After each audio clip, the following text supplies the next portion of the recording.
Clifton Point would be a great place to have a home. White sand beaches, warm turquoise water, some of the best diving in the world just offshore. And the Bahamian government has approved a plan to build million-dollar homes on this site. We have many people who are not able to find work, and this will obviously provide a great deal of employment. The government has decided that on balance it's a good idea for the Bahamian people. I also want to thank the government of the Bahamas for allowing me into the country. Robert Kennedy Jr. is an environmental lawyer and vocal critic of the Clifton Project. Bahamian officials warned that he should be careful while meddling in a domestic matter and threatened to block Kennedy from coming into the country.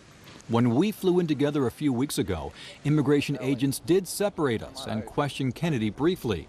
But we met up the following day to tour the site.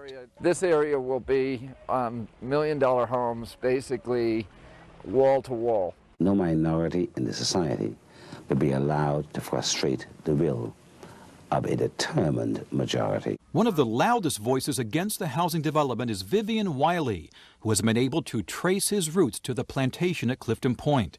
He found his great-great-great-grandmother on this slave registry. This is where I come to know who I am as a Bahamian. It gives me a sense of value. Believe that in every sense of the word. It makes me feel like I am somebody. I'll die before they have this. I have introduced written testimony, and I did have a summary of my oral testimony, and I am going to depart from it after listening to the openings and these proceedings.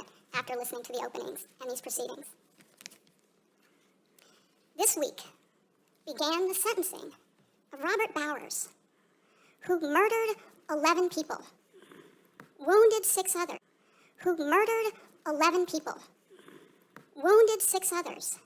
because their faith was Judaism and because they were in a synagogue to worship.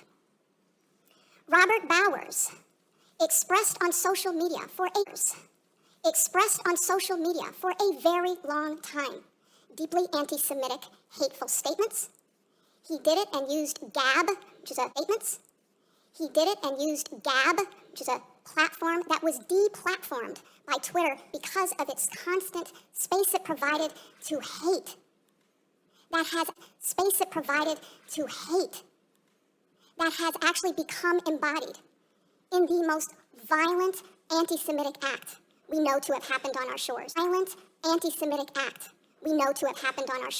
In the history of this country. And I will tell you, as a black woman who lived through COVID in New York City, where we watched too many images of refrigerated trucks with the bodies of loved ones because there were too many deaths to accommodate in morgues that surpassed the deaths during the Spanish flu, and where in this country we have lost over 1 million of our loved ones. And for the black community, for the Native American community, for so many communities of color in particular, where our rates of death were 3 to 4 times those of some other groups. 3 to 4 times. I want to agree with Mr. Kennedy.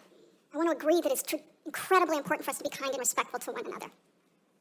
It is incredibly important for us to be able to understand our experiences across our differences and to have a platform for those communications. And it is deeply vital that they be based in fact, not fiction.